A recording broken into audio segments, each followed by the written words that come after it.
everyone, welcome back to Ladder Up. Today, we're back with John Who's team, because I realized I'm not going to have any time this weekend to record for next week, so I'm just going to do a couple episodes more with this team, and then I'll come back with something different. And so, unlike the usual schedule where I just do one team per week, I'm mixing it up, and maybe I'll do some longer periods with a single team just to try and, hammer certain details out. But for now, I'm going to go ahead and just rock out with this as we get Avze from Virginia. Rating of 1538. Okay, so this here, Hard Trick Room. So if that Mimikyu has Mental Herb, this is pretty much an auto loss. One of the things John Who said about this team is that Hard Trick Room is a bit difficult. Hard Trick Room with Mental Herb, if they play well, is an auto loss. And they have an Aerodactyl as well. So, boy.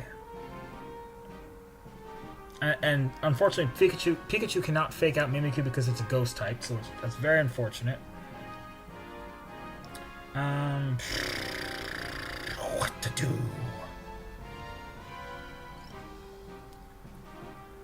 I kind of want to go Tapu Koko Electivire. Because if he goes Aerodactyl Tailwind, we're in a bit of trouble. I mean, they got it. So this is where a best of three would be a lot easier. I mean, it'd still be hard, but a lot easier, because basically my inkling to them is they look at this team and go, Hard Trick Room should be good, but if they go with the Tailwind option, we're kind of screwed. So that's the mentality of what I'm going for. I'm going for Hard Trick Room counter. I think this is the way to do it. Pretty much. Because I think they lead like Mimikyu Gigalith. There's really nothing stopping them from just protect Trick Room. So we gotta play off that. In which case, I think our best bet is to Dazzling Gleam or Discharge. Aerodactyl Kartana. Okay.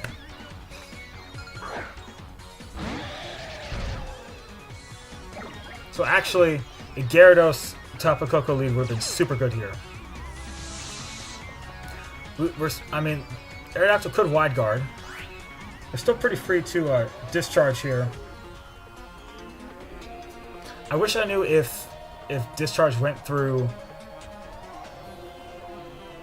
protect or for motor drive. I don't know how that works.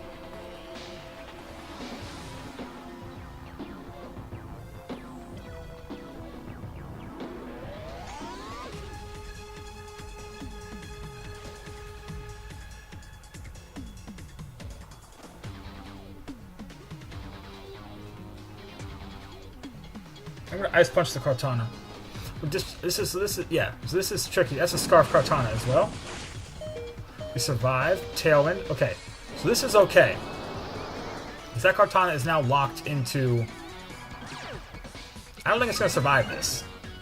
So we are giving him a free switch into something else. It's a bit unfortunate. Aerodactyl goes down to Sash. Paralysis would be super clutch, but we're probably not gonna get it. We do get it. That's so good. Because we're going to knock out the... We get a double. So we're going to knock out the Kartana anyways.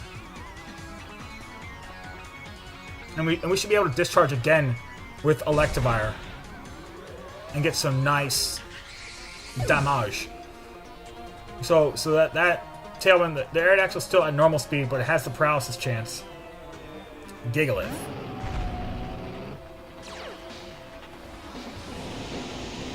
So Gigalith's pretty free here to... target down Tapu Koko. Aerodactyl probably doesn't have Protect, so I'm going to discharge again. Hope that I probably won't outspeed with Aerodactyl. And I'm going to go in for the Z move, because he's not going to expect it. He might Protect Gigalith. I don't care. This would be fun to knock it out. If it doesn't Protect and we get the discharge off, it would get knocked out. So, it does Protect. That's a bit annoying. So we could have just knocked out the Aerodactyl to have gotten another speed boost. There's only one more turn of Tailwind left. This will still do nice damage. This will do like 25% probably. That's okay. That's okay.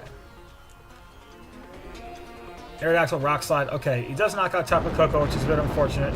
That's just so much damage to Electivire. So much more than I'd like. And the sand. Yeah, the sandstorm's going to be a problem. Pretty free here, though. Go into Kartana. It's pretty free switching here. Because nothing's going to switch into this. Who else is in the back? They have two turns of Tailwind left. Yeah, nothing can switch into a Leaf Blade, except his Kartana, which is gone. So we could Swords Dance. There's no need to. That would just be greedy. I learned my lesson last game by trying to set up on a Gigalith. Not again. And nothing that resists. Right? Let's go for a Wild Charge under Aerodactyl because we'll outspeed, knock it out. Wild Charge, cool. Goodbye, Aerodactyl. Leaf Blade should pick up the Gigalith because it's just protected. So, no switch out. So, we call something, right? And we'll get a Beast Boost. So, while we don't get the +2, we do get the +1, which is nice. Also, this is a Scope Lens Kartana, so that critical hit is it's a 50% chance for Leaf Blade to critical hit, which is like super stupid. But it's not stupid. The reasoning behind it makes a lot of sense. If you read John Who's team report, I know I'm kind of like plugging that, but I think you should give him some love because it's great stuff. His team report is super awesome. You should go read it. Turn of Tailwind left. One turn of Tailwind. So we're going to double protect here to burn that turn of Tailwind. Nihilego really can't set up or anything, so there's no reason to not do this. There's just no reason.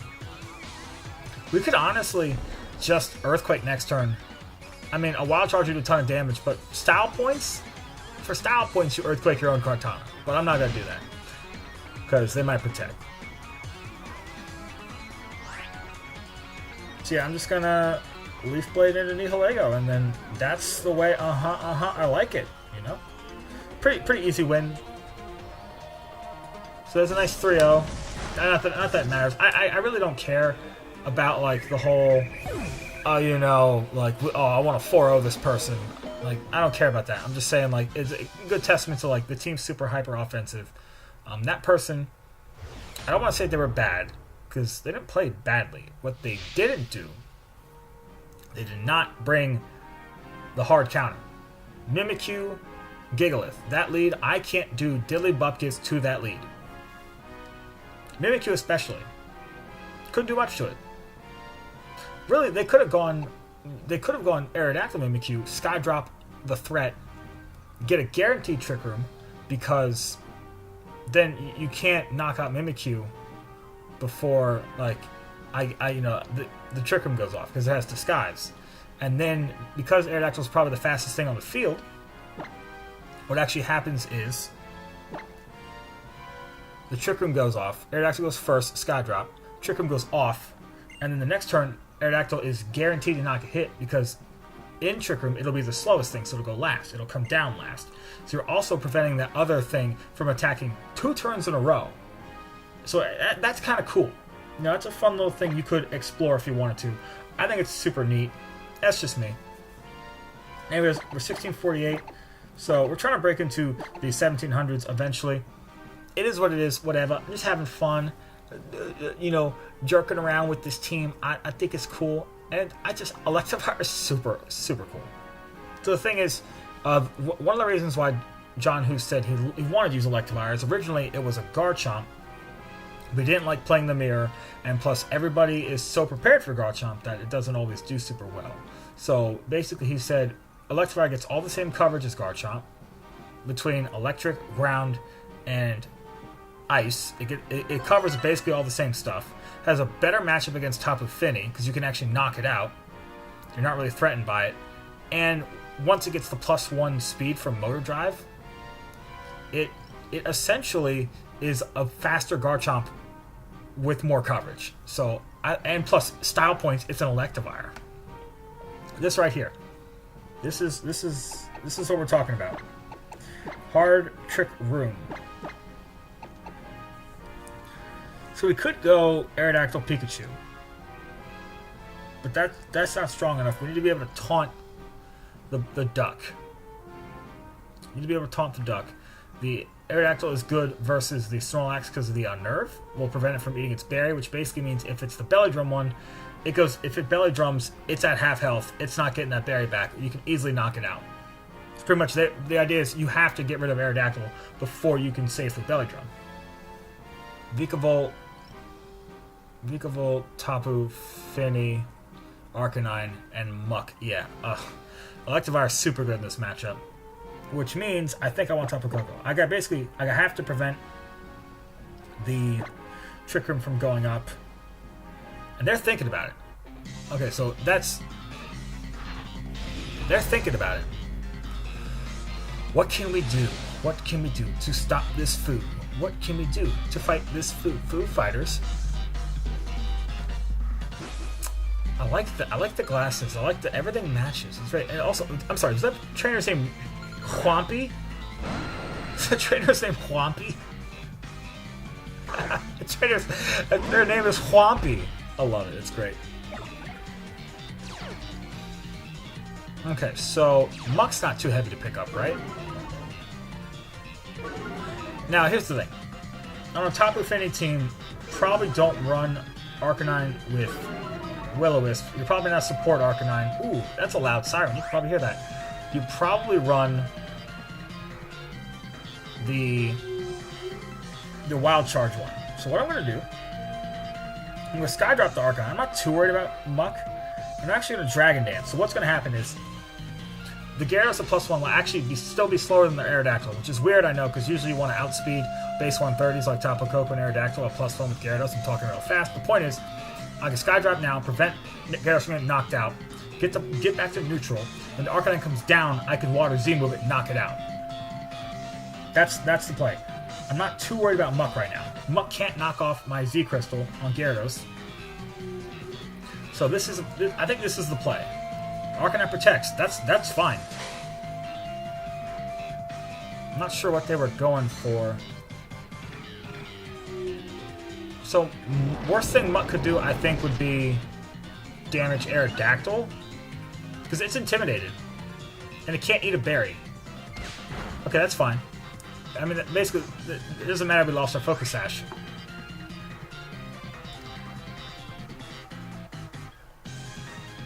So the Muck can't eat its berry. Does the Arcanine stay in? That's the question.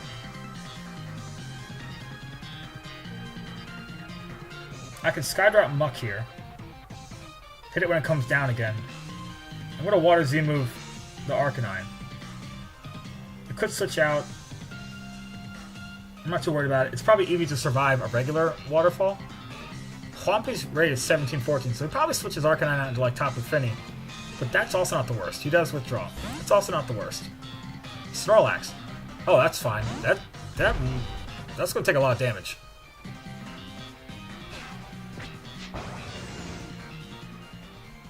That's going to take a lot of damage. He might be trying to get his Arcanine back in for the Intimidate. Thing is, it doesn't look like he brought a trick, unless he's probably got Porygon 2 in the back. In which case, I cannot lose Gyarados willy-nilly, because I'm going to need something to taunt the Porygon 2. This is going to do a lot of damage to the Snorlax, and he's not going to be able to eat his berry. That's nice. That's real nice. Means he can't Belly Drum.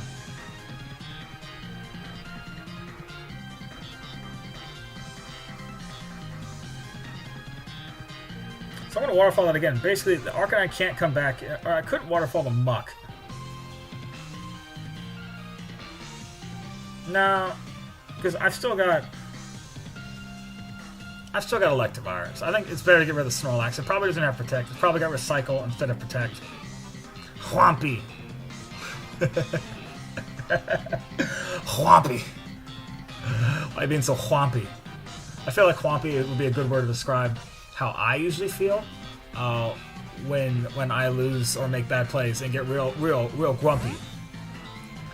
Vikavolt. So this is still not going to appreciate this waterfall. So we could have doubled into the Muck there. Probably wouldn't have done a ton of damage. We're chipping everything, which is good. That's not a two-shot. Poison jab in the muck. Please no poison. Please no poison. Well, that's not great.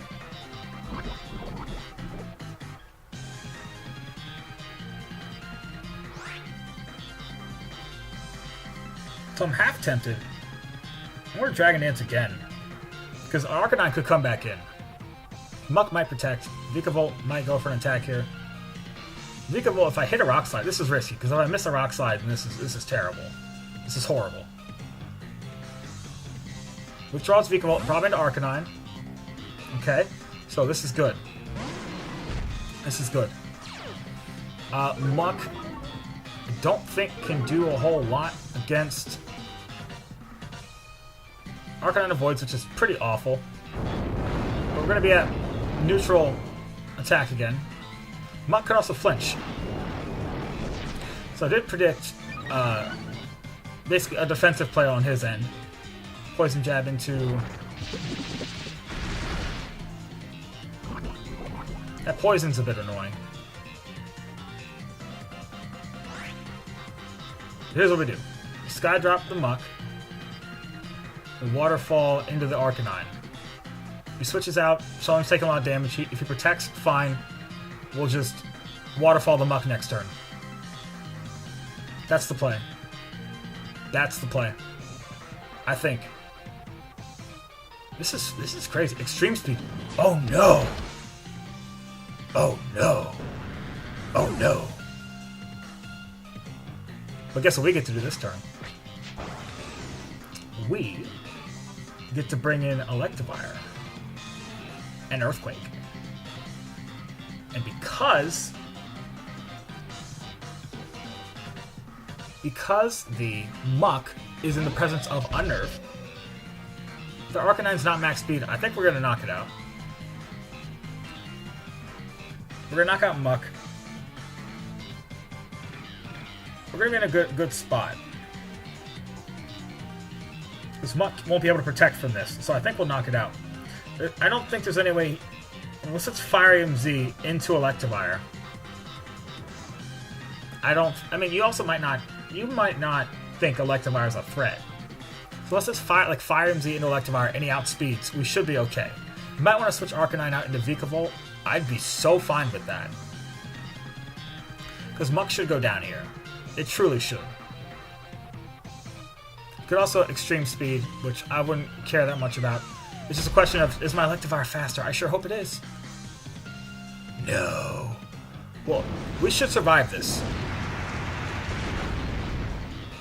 Yeah, so actually we might just pick up 2 knockouts here. The thing is, if we don't, then extreme speed's going to be a problem. Oh, Arcanine, you suck. Oh, you suck.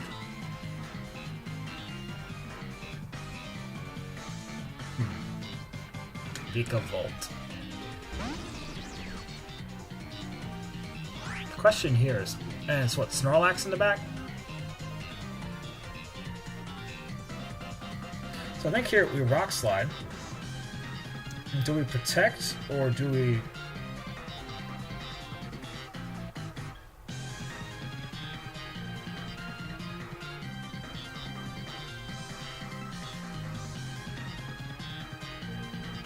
Yeah, I think we're just gonna play. We're gonna play safe and protect here, because I've still got Tapu Koko in the back. Okay, that's fine.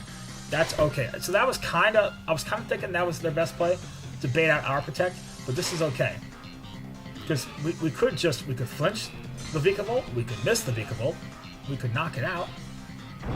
We are intimidated, so we're not gonna knock it out. Hidden Power. Hidden Power what?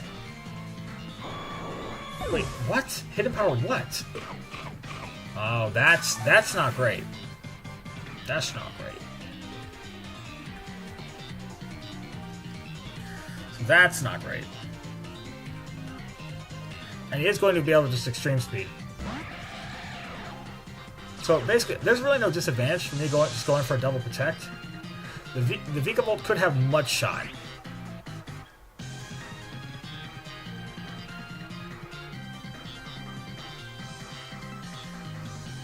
Yeah, there's no disadvantage for me going for double protect here. I'm just gonna do it. If we get it, this is great. If we don't get it, extreme speed into Electivire. Okay, that sucks. That's okay. We'll knock out the Arcanine. Oh, but then the Snorlax is gonna come in and get the berry off. So Vikavolt has like Mud Shot here. That's not great. That could be bad. It's Thunderbolt. Okay. We can take another one of those. But yeah, the Snorlax is gonna come in and get a berry.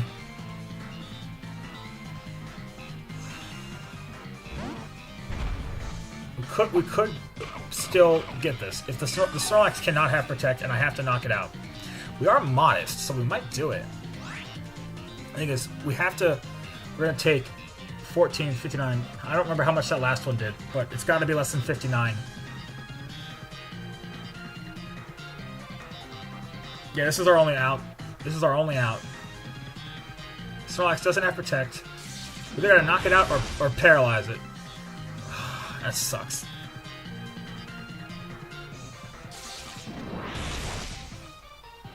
We wouldn't have survived anyway, so it's fine. Okay, good game to that person. Man. Yeah, see, the key for them, because I didn't know the item on the... I didn't know Whompi's item on the Vikavolt. But yeah, you saw how much work UNNERVE did. Because basically, if we just kept Aerodactyl around for a little bit longer, we would have easily been able to pick up those knockouts. The extreme speed on Arcanine was such a problem. I had to get rid of it. Yeah, he played... He switched really well around the team. Honestly, that person probably knew what the team did. Because, I mean... That person probably watched the stream at some point and knows what the team does. So, yeah, VC, it was a very hyper offensive team, so his defensive switches were a little bit annoying. The poison off of the Muck Poison Jab was unfortunate, because those 2 to 3 turns of poison would have let Arcanine survive an extreme speed, which would have made it a lot easier for us. But, you know, that's what happens. I put myself in a position where I had to I was like, I gotta take a poison jab or something, and then we got poison. It's like a 30% chance or something like that. So it, you know, it is what it is. But still, good game. I think that definitely illustrates the strengths of the team, even though we lost. I think it illustrates quite nicely the strengths of the team. So that's gonna be it for today, guys. I hope you enjoyed it. If you liked it, feel free to hit that like button. If you're not already, subscribe so you don't miss any future videos, and let me know if you like this, or if you want to see, like, you know, one of my weird teams to come to the channel. I got some stuff in the works I'm still working on, but let me know what you think, and I hope to see you guys back for another episode of Ladder Up.